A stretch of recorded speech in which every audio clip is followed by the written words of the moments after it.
The college school year that just ended was packed with seemingly endless controversies involving everything from banning the movie American Sniper to questioning Columbia University's Mattress Girl to using Title IX, a federal law designed to end gender discrimination, to investigate feminist professor Laura Kipnis at Northwestern. Robbie Suave is a staff editor who covers higher education and free speech issues at Reason.com. We sat down to talk with him about three of the most disturbing campus stories of the year and why there's reason to believe that the high tide of political correctness is actually receding. Let's start first with the case of Emma Sulkowicz at Columbia. She's better known as Mattress Girl. What was going on there and how is the case shaken out? Yeah, this is a case that's really brought a lot of renewed attention to this issue of sexual assault on campuses.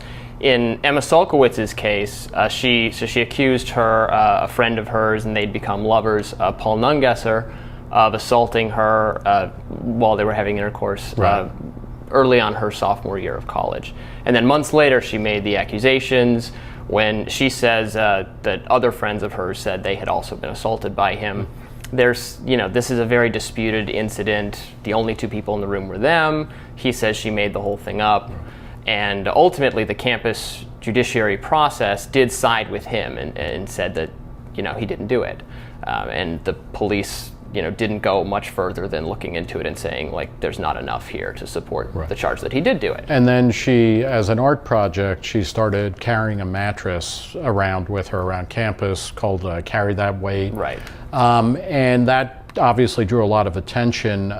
What happened now? Because Nungesser graduated, right? As did she this year. She both graduated. They both graduated, and she did bring her mattress with her across the stage. And interestingly, the president of Columbia, Lee Bollinger, didn't shake her hand as she crossed. I think because she'd caused so much trouble for them, including being one of the students who filed a Title IX complaint against the university. This is the law that forbids sexual discrimination and harassment on campus. In this case, you have a sexual assault or, a claimed sexual assault, and it ends up leading to two Title IX cases, one by the woman involved, one by the man. Right. And what is the status of Nungesser's case then against Columbia? Yeah, so it's just pending at this point. It was filed a couple weeks ago. It argues that that the university failed to protect him from the campaign of harassment that she waged against him by, publicly identifying him by making this statement aimed at getting him kicked off campus. And he was saying that, I'm innocent of this, I was found innocent of this, and they sponsored her project as well because she received course credit for it. It was an art project on campus. Is there a timeline for when this might play out legally?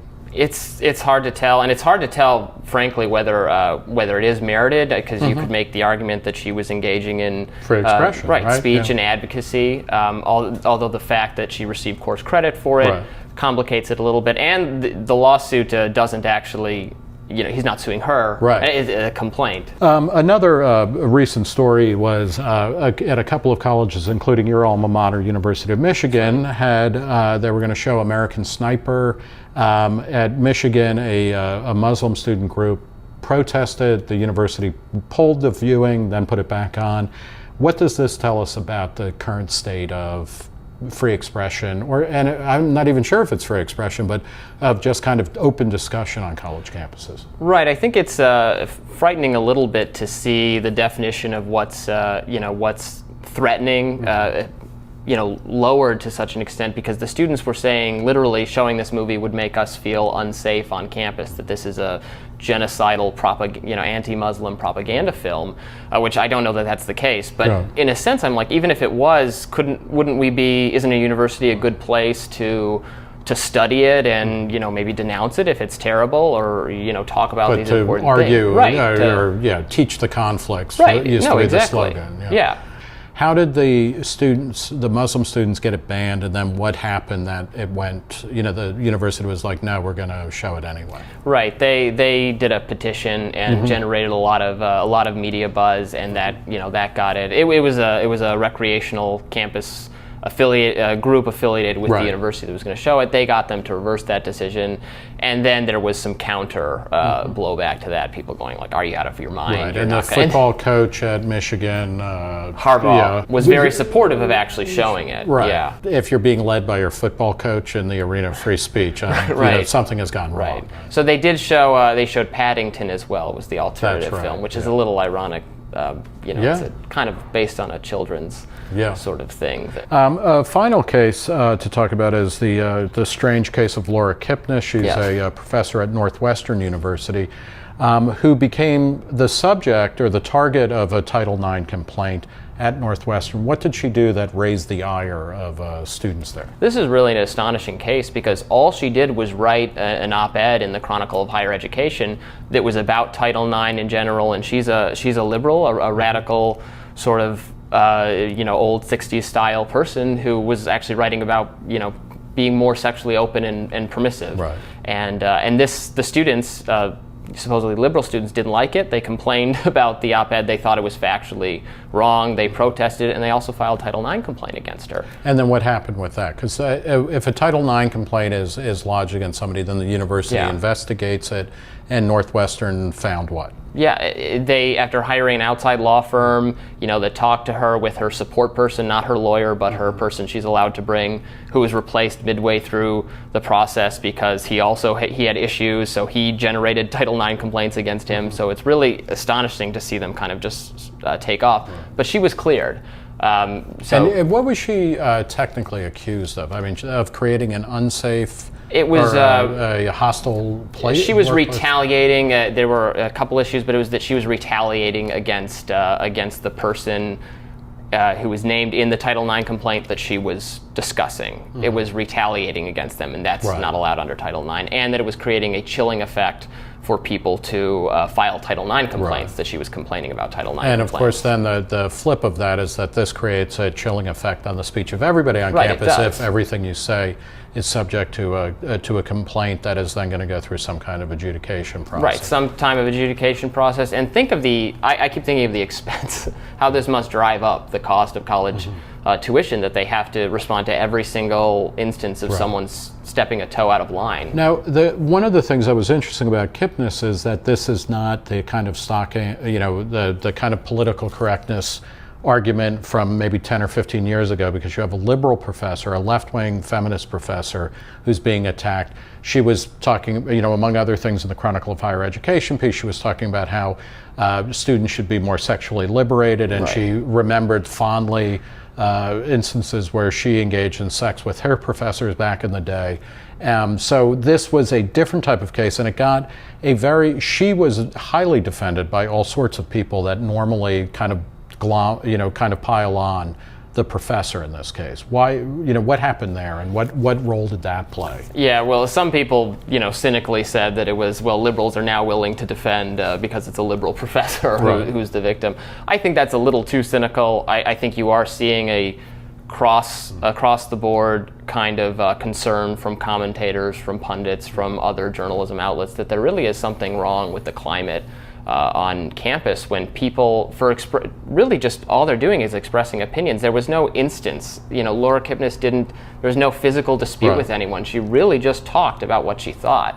And I think that's starting to create a movement that wants to do something about it. Unfortunately, because of the Title IX regime, because of how the Education Department has interpreted this law, there's really not much we can do, I think, until that law is kind of engaged. Beyond the kind of Kipnis incident, there's also Jonathan Chait of the New York Magazine recently wrote a basic liberal commentator, talked about PC going too far. There are other instances of this. Are we entering a phase where, the idea of kind of enforcing orthodoxy through the suppression of speech seems to be, being called into question more than it has been? Yeah, I definitely think you see that, and you can the number of pieces like Jonathan Chait's making that argument.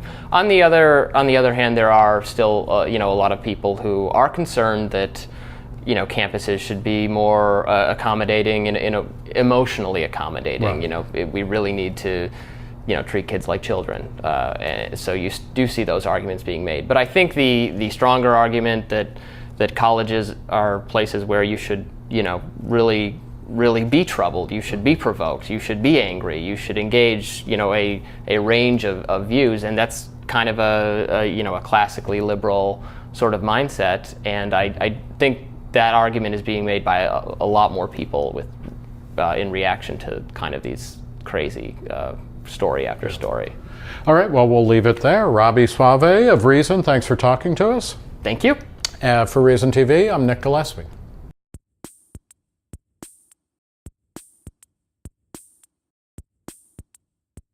Start first with the case of Emma Sulkowicz at Columbia. She's better known as Mattress Girl. What was going on there, and how is the case shaken out? Yeah, this is a case that's really brought a lot of renewed attention to this issue of sexual assault on campuses. Emma Sulkowicz's other friends of hers said they had also been assaulted by him. This is a very disputed incident. The only two people in the room were them. He says she made the whole thing up. And ultimately, the campus judiciary process did side with him and said that, he didn't do it. The college school year that just ended was packed with seemingly endless controversies involving everything from banning the movie American Sniper to questioning Columbia University's Mattress Girl to using Title IX, a federal law designed to end gender discrimination, to investigate feminist professor Laura Kipnis' case. She accused a friend of hers, and they'd become lovers, Paul Nungesser, of assaulting her while they were having intercourse. Right. Early on her sophomore year of college.